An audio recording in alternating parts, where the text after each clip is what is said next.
Halo, Assalamualaikum warahmatullahi wabarakatuh. Jumpa kembali bersama saya Pak Andrian. Seperti biasa pada pembelajaran daring Bahasa Indonesia teman-teman. Teman-teman semua, eh, pada kesempatan kali ini seperti biasa Pak Andrian akan menerangkan kembali tentang materi. Nah, kali ini menganalisis kebahasaan teks laporan hasil observasi. Jadi ini merupakan materi terakhir pada tema atau teks laporan hasil observasi. Jadi teman-teman, ini merupakan materi yang terakhir ya di tema atau di bab yang pertama. Oke, baik teman-teman semua, sebelum Pak Andrian lanjut seperti biasa, Pak Andrian mengingatkan pada teman-teman semua untuk subscribe channel Pak Andrian. Dan jangan lupa berikan komentar yang positif atau berupa pertanyaan juga boleh berkaitan dengan materi-materi yang sudah Pak Andrian jelaskan ya. Dan jangan lupa share kepada teman-teman yang lain sehingga teman-teman yang lain juga mendapatkan ilmu yang sama ya dengan teman-teman semua. Baik, Pak Andrian lanjutkan ya. Nah, yang pertama untuk kebahasaan di teks laporan hasil observasi, kita akan coba kenalkan tentang kata, frasa, verba, dan juga nomina ya. Nah, ini yang pertama, kata. Saya kira teman-teman semua sudah paham semua ya tentang kata ya. Jadi ini pun berupa kata ya. Ini kata, ini juga kata teman-teman. Mengenal kata, ada kata lagi. Ini juga kata, nomina juga kata. Nah, kita lihat pengertiannya. Kata itu merupakan satu unit dari satu bahasa yang mengandung arti dan makna, terdiri dari satu atau lebih morfem. Morfem itu maksudnya dari suku kata ya. Suku kata contohnya gampang sekali ya. Satu, nah itu ya. Satu itu terdiri dari dua suku kata ya. Ada sa dan tu. Nah itu namanya suku kata. Saya kira teman-teman semua di kelas 10 ini sudah paham semua tentang kata ya.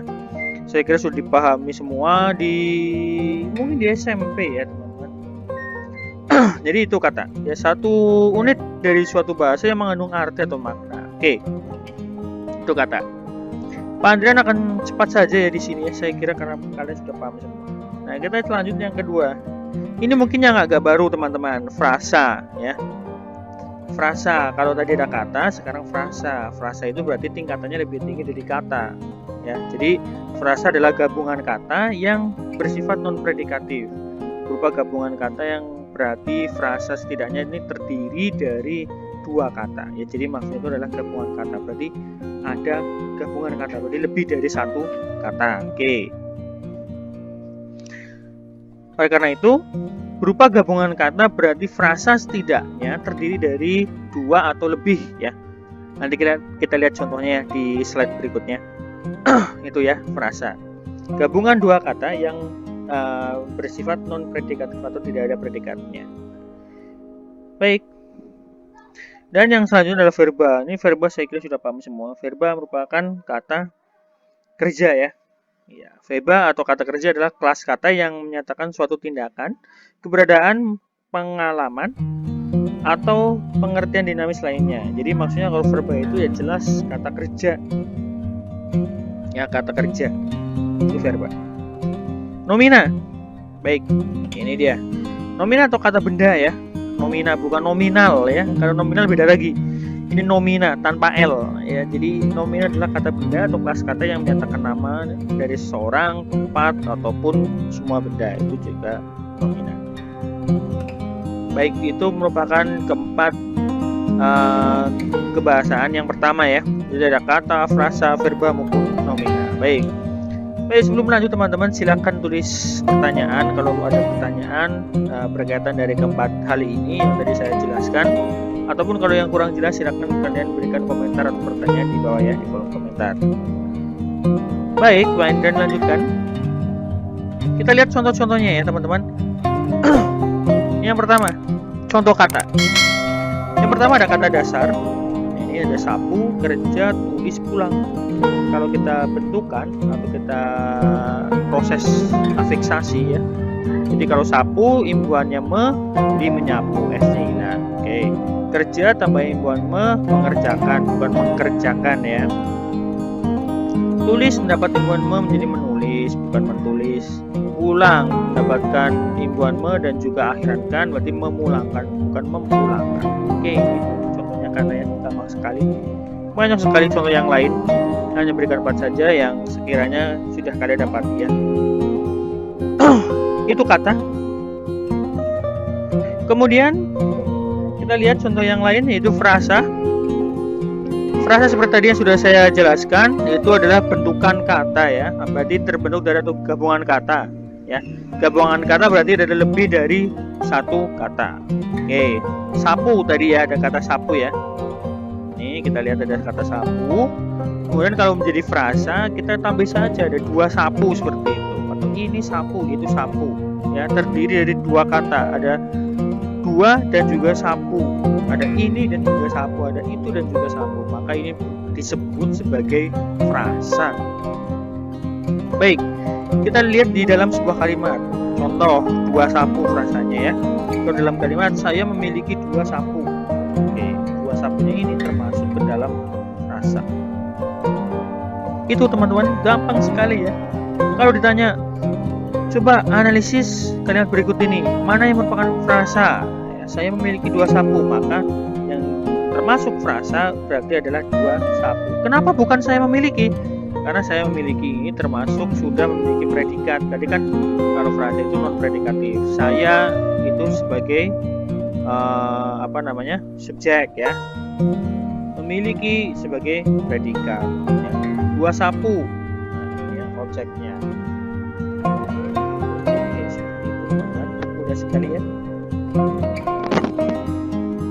Kita lihat contoh yang verba ya, atau kata kerja. Baik, ini ya.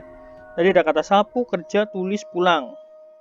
Kata bentukannya atau mendapat imbuhan ya, atau afiksasi ya, namanya adalah proses afiksasi. Me plus sapu, menyapu, maka menyapu ini merupakan verba karena sudah mendapatkan imbuhan me ya. Jadi ciri lain dari sebuah kata kerja adalah memperoleh atau mendapatkan imbuhan me ya. Kerja, mengerjakan, maka ini merupakan verba. Tulis, menulis, maka ini merupakan verba. Pulang, memulangkan, ini juga termasuk. Mudah sekali saya kira. Hanya mulang saja. Jadi materi SMK pun ini merupakan sebuah materi pendalaman dari SMP ya. Kalau kalian juga pintar di SMP berkaitan dengan kata-kata seperti ini, saya kira mudah sekali materi ini. Seperti biasa, sebelum saya lanjutkan, kalau kalian ada pertanyaan, tulis langsung di kolom komentar ya teman-teman. Baik, kita lanjutkan ke nomina, kata benda. Ini lebih gampang lagi saya kira ya. Kalau benda ya contohnya banyak sekali ya teman-teman. Sapu, meja, tulis, sayuran, ini merupakan nomina ya. Sapu, oke, ini merupakan nomina. Meja ini juga merupakan nomina. Kursi juga merupakan nomina. Sayuran juga merupakan nomina. Contoh lain seperti apa? Misal mobil, oke, nomina. Kemudian orang juga nomina. Saya kira banyak sekali contoh kata benda yang lain. Mudah sekali ya teman-teman. Ini merupakan contoh dari nomina ya. Kalau ada pertanyaan seperti biasa silakan tulis di kolom komentar ya teman-teman. Saya lanjutkan ke kebahasaan laporan hasil observasi yang lain. Baik, ada apa lagi ya? Kita lihat. Oh, ternyata ada kalimat definisi. Nah, teks LHO juga tersusun dari adanya kalimat definisi. Kita lihat pengertiannya dulu. Kalimat definisi adalah kalimat yang berisi penjelasan umum tentang objek yang diobservasi. Jelas ya itu ya. Tujuan dari kalimat definisi ini adalah memberikan penjelasan kepada pembaca agar tidak keliru memahami objek yang diobservasi. Misal kalian itu mengobservasi tentang apa ya namanya ya. Misal ada apel seperti itu. Nah, kalian jelaskan dulu apel itu maksudnya apa. Ya, itu merupakan kalimat definisi. Baik ya. Untuk mengidentifikasi kalimat definisi yang terdapat di dalam teks laporan hasil observasi, ada beberapa kata kunci yang perlu kalian ingat. Jadi kalimat definisi itu pasti ada kata adalah, merupakan, ialah, yaitu, ataupun yakni ya. Jadi kalau ada kata-kata seperti ini ini adalah merupakan ialah, yaitu, dan yakni. Ini merupakan kalimat definisi.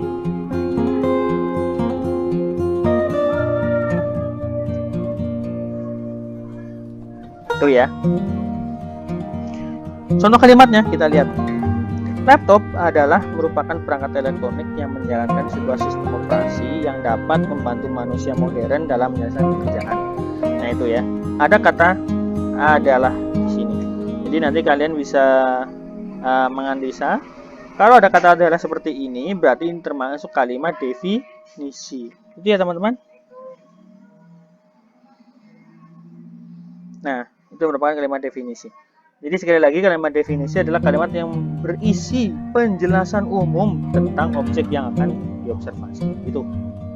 Atau yang objek yang diobservasi ya maksudnya. Oke. Kita lanjutkan. Selanjutnya ada kalimat deskripsi. Baik, kita lihat pengertiannya. Kalimat deskripsi adalah kalimat yang berisi pemaparan ataupun penjelasan yang sifatnya lebih rinci dan jelas. Jadi kalau tadi kalimat definisi itu hanya menjelaskan tentang pengertian, kalau deskripsi di sini itu merupakan rincian yang lebih jelas lagi. Jadi dirinci lagi, digambarkan lagi supaya objek yang diobservasi itu akan lebih dipahami oleh pembaca pun ya. Jadi pemaparan atau penggambaran pada kalimat deskripsi ini umumnya melibatkan kata-kata yang bisa memberikan pengalaman indera pembaca ataupun pendengar kalimat, seperti itu ya. Untuk mendeskripsikan kalimat deskripsi yang terdapat dalam teks laporan hasil observasi, ada beberapa kata kunci yang perlu kalian ingat ya teman-teman. Jadi kalau tadi ada kata adalah, yakni, ialah, atau merupakan, seperti itu. Kalau kalimat deskripsi ada kata terdapat, terbuat, terdiri, dimainkan, ataupun termasuk. Jadi kalau ada kata-kata seperti ini, kalian bisa menganalisa, oh ternyata ini merupakan kalimat deskripsi, seperti itu ya. Terdapat, terbuat, terdiri, dimainkan, ataupun termasuk, seperti itu. Kita lihat contohnya. Wayang ini terbuat dari kulit kerbau yang ditata dan diberi warna sesuai dengan kaidah ulasan wayang pendalangan. Ada kata terdapat. Maka kalimat ini termasuk ke dalam kalimat deskripsi. Itu gampang ya ternyata ya. Baik, sebelum saya lanjutkan seperti biasa, silakan kalau ada pertanyaan dari teman-teman semua tulis di kolom komentar ya teman-teman. Jangan ragu untuk memberikan pertanyaan kepada Pak Andrian supaya kalian lebih memahami lagi. Ya. Baik, sekarang kita masuk ke kalimat simplex. Jadi di dalam teks laporan hasil observasi juga tersusun dari kalimat simplex, simple ya, dari kata simple teman-teman. Kita lihat pengertiannya. Kalimat simplex adalah kalimat yang terdiri dari satu struktur. Kalimat ini biasanya disebut dengan kalimat tujuan. Jadi kalau ada kata-kata satu struktur, maka kalian harus ingat adanya subjek, predikat, objek. Cukup di situ ya. Maka itu termasuk kalimat simplex. Kalau ada kalimat yang tersusun dari hanya subjek, hanya satu predikat, ada satu objek, maka itu merupakan kalimat tunggal atau kalimat simplex. Oke? Baik, kita lihat contohnya.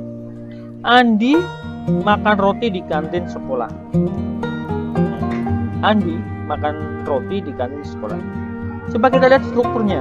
Andi itu apa teman-teman? Andi itu subjek. Makan itu predikat. Roti itu objeknya ya. Di kantin sekolah itu keterangan tempat ya. Jadi kalau kita jabarkan, maka Andi subjek, makan predikat, roti itu objek, di kantin itu ada keterangan tempat. Jadi ini merupakan kalimat tunggal, jadi hanya satu ya. Kalimatnya cukup seperti ini, maka ini termasuk ke dalam kalimat simplex. Sekali lagi, kalimat simplex itu adalah kalimat yang terdiri dari satu struktur kalimat ya. Struktur kalimat itu apa saja? Tadi subjek, predikat, objek, ataupun ditambah dengan adanya keterangan, seperti itu ya. Kalau hanya tersusun dari satu seperti itu saja, maka termasuk ke dalam kalimat simplex. Mudah sekali ya teman-teman.